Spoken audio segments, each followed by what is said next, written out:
our Toronto studios, this is the Muslim News on Muslim Network TV. Assalamu alaikum, I'm Zahra Syed. Our top story tonight.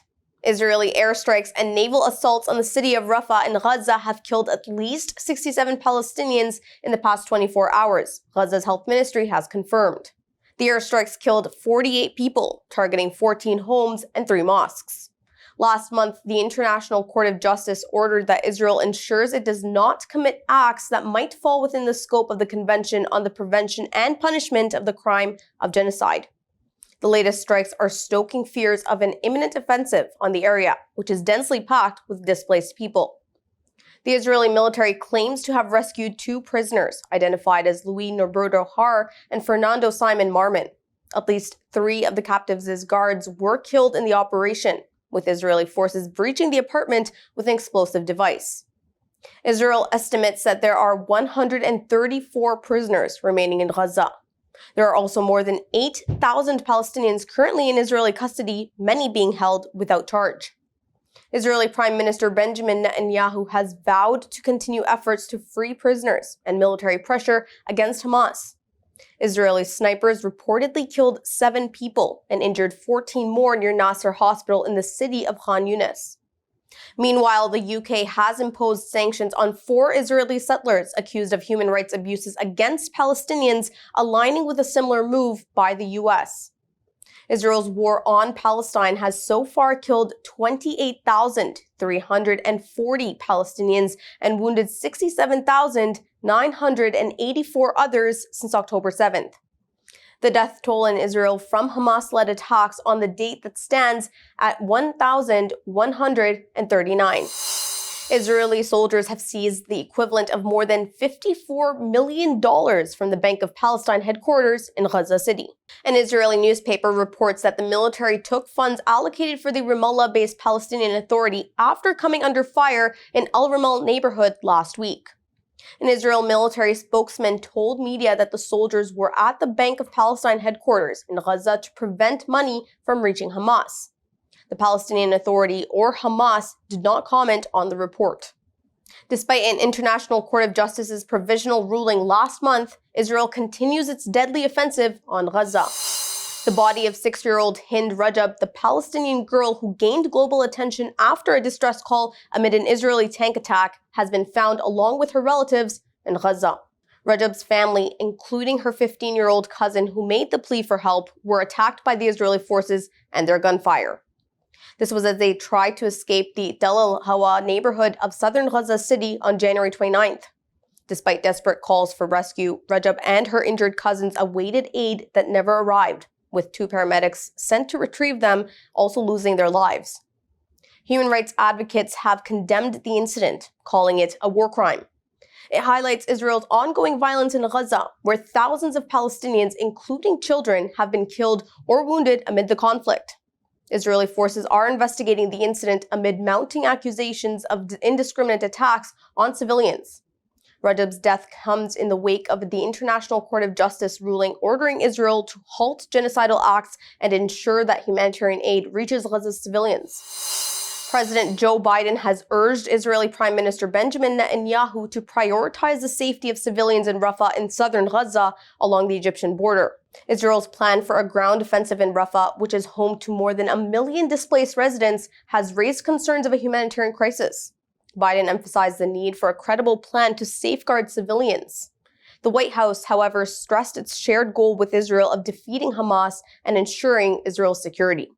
Palestinians have sought refuge in Rafah amid intense Israeli bombardment, which has killed thousands and destroyed critical infrastructure. South Africa's case against Israel at the International Court of Justice, accusing it of genocide, underscores international scrutiny of Israel's war on Palestine. In January, the ICJ ordered Israel to halt genocidal acts and ensure humanitarian aid reaches Gaza's civilians. 2 Palestinian Americans from a Chicago suburb have allegedly been kidnapped by Israeli soldiers. Their family claims during an early morning raid, Israeli forces abducted 18-year-old Barak al-Agha, 20-year-old Hashim, their Canadian father, and a mentally disabled uncle in Gaza. The brothers, who had moved from suburban Lombard to Gaza years ago, sought to return to the U.S. when Israel began its latest war on Palestine last October. Despite efforts by the State Department to secure their exit, Israeli officials reportedly control departures. Northwestern law student Yasmin Al-Agha has filed a lawsuit against the State Department and the Biden administration to bring attention to the situation. The Council on American Islamic Relations has strongly condemned actress Selma Blair's recent anti-Muslim remarks on Instagram. She wrote in response to another post saying, "Deport all these terrorist-supporting goons. Islam has destroyed Muslim countries, and then they come here and destroy mines." CAIR has asked her to apologize and engage in dialogue with the Muslim American community. Blair's comments, which included derogatory remarks about Islam, have sparked outrage. CAIR is also criticizing the film industry for not addressing such remarks adequately, contrasting their response to artists supporting Palestinian rights. The civil rights organization emphasizes the importance of understanding and communication in combating bigotry. Recent data from CAIR reveals a surge in anti-Muslim and anti-Palestinian incidents. The Dutch court orders to stop the delivery of F-35 parts to Israel. Details come after the break. Stay tuned, and we'll be right back.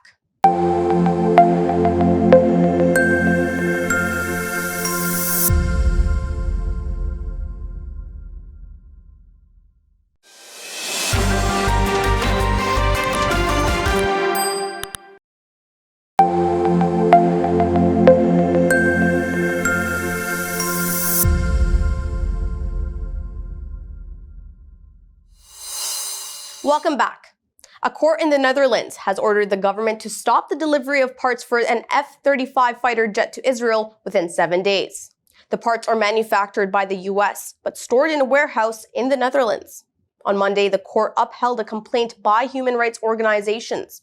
It argued that the delivery of the parts contributed to violations of international law by Israel. The Supreme Court has ruled that under the Fair Credit Reporting Act, or the FCRA, the federal government can be held liable for inaccuracies in credit reporting.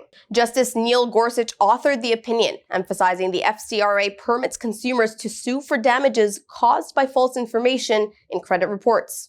The case stemmed from Reginald Kurtz suing the Department of Agriculture, or the USDA, for reporting a loan as past due.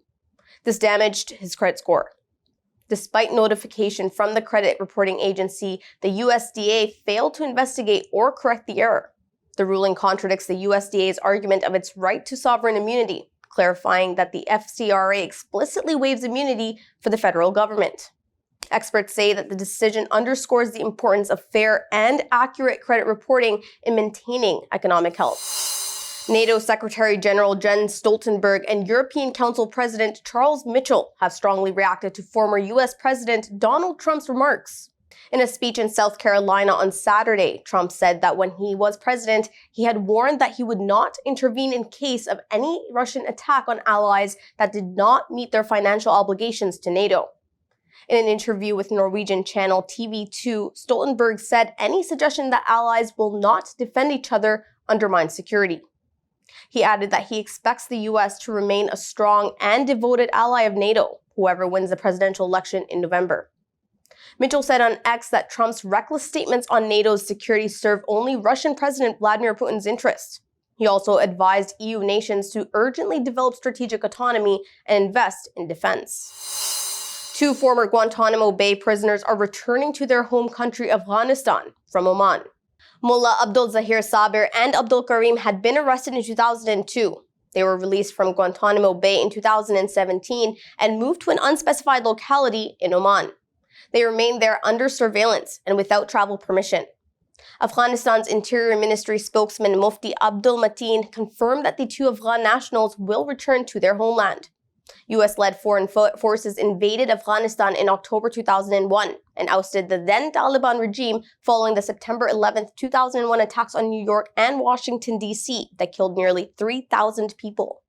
After fighting for their longest war in recent history, US forces pulled out of Afghanistan days before the Taliban recaptured Kabul in August 2021.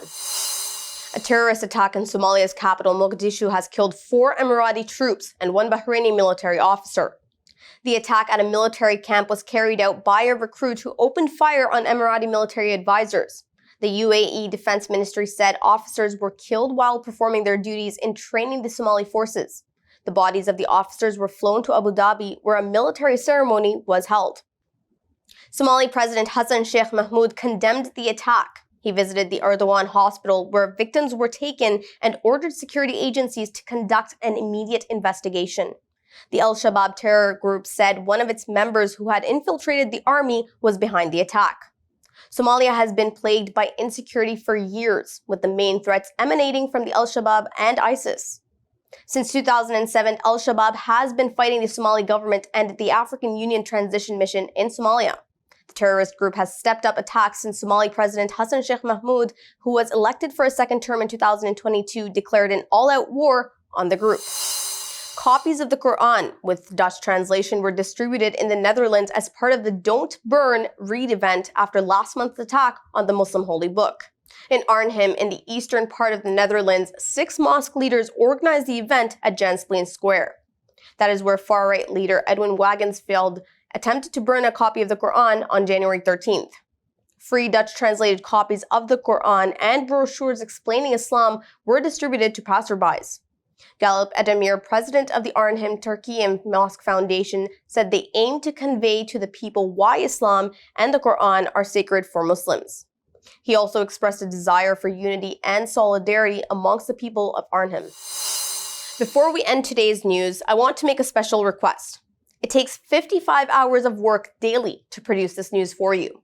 It is news with a unique perspective, and you find it only here. Sound Vision is a not-for-profit organization which produces it, and just like PBS and NPR, it relies on your donations. Please visit muslimnetwork.tv to donate now, or click on the link below to donate. That's all from our Toronto studios tonight. Thank you for tuning in. You can subscribe to our YouTube channel and hit the bell icon for the latest updates. For more content, keep watching Muslim Network TV or visit muslimnetwork.tv. Assalamu alaikum and good night.